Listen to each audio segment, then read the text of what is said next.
ఏ ఏడు కొండల వాడైతే, ఏ కలియుగ దైవం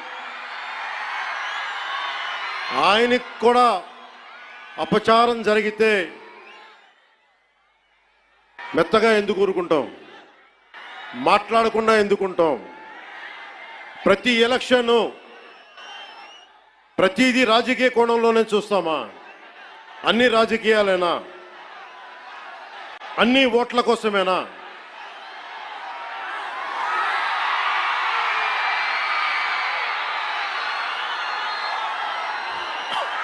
నా జీవితంలో ఇలాంటి రోజు రాకూడదని ప్రార్థన చేశాను. మనస్ఫూర్తిగా చెప్తున్నాను. నా తల్లి పాదాల సాక్షిగా, వెంకటేశ్వరుడి పాదాల సాక్షిగా ఏ రోజు కూడా